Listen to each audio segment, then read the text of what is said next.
രേണുസുദീനെ ആദ്യം പ്രേക്ഷകർ കണ്ടു തുടങ്ങുമ്പോൾ നോർമൽ ഡ്രസ് കോഡായിരുന്നു, ഒരു സാധാരണ പെൺകുട്ടിയായിരുന്നു. പോകെ പോകെ രേണുസുദി കുറച്ചും കൂടെ മോഡേൺ ആയിക്കൊണ്ടിരിക്കുന്നു, മോഡേൺ വസ്ത്രങ്ങൾ ധരിക്കുന്നു, മോഡേൺ ആയിട്ട് ലുക്ക് അപ്പിയറൻസ് മാറ്റുന്നു. അത് സാധാരണ നാട്ടിൽ എല്ലാ പിള്ളേരും ചെയ്യുന്നത് തന്നെയാണ്. എന്തുകൊണ്ടാണ് രേണുസുദി ചെയ്യുമ്പോൾ മാത്രം? രേണുസുദിക്ക് എന്താ കൊമ്പുണ്ടോ? ഏതൊരു പെൺകുട്ടിക്കും ഇപ്പം എന്താ പറയാ, അവർക്ക് അവരുടേതായിട്ടുള്ള ഇഷ്ടങ്ങളുണ്ടല്ലേ. പിന്നെ വ്യക്തി സ്വാതന്ത്ര്യം, അതും വ്യക്തി സ്വാതന്ത്ര്യമാണ് വസ്ത്രം. നമ്മുടെ ഇഷ്ടം നമ്മൾ ഇടുന്നു.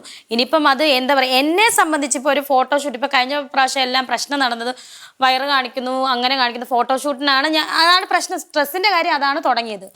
അത് എനിക്ക് ആ ഫോട്ടോഷൂട്ട് ഞാനൊരു ഇപ്പം പറഞ്ഞ പോലെ സുധിച്ചേട്ടൻ്റെ മരണശേഷം അറിയപ്പെടുന്ന കുറച്ച് അറിയപ്പെടുന്ന ഒരു ചെറിയ ആർട്ടിസ്റ്റാണ് ഞാൻ.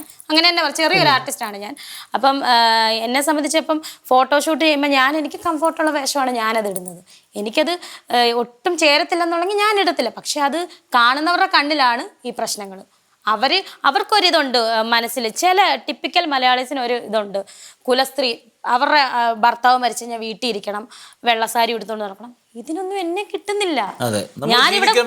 ഇവിടെ ഈ ഫോട്ടോയുടെ മുന്നേ 24 മണിക്കൂർ സുചേട്ടാന്ന് പറഞ്ഞ് കരഞ്ഞോണ്ടിരുന്നു കഴിഞ്ഞാൽ ഈ പറയുന്നവർക്കെല്ലാം ഇഷ്ടപ്പെടും, സന്തോഷമാകും. പക്ഷെ എന്റെ ലൈഫ് പോവും അതോടുകൂടി. സുധിച്ചേട്ടനും അത് വിഷമാവും, ഞാൻ എപ്പോഴും കരഞ്ഞോണ്ടിരുന്ന. അപ്പൊ പിന്നെ എനിക്ക് ഇഷ്ടമുള്ള കാര്യം ഞാൻ ചെയ്യുക.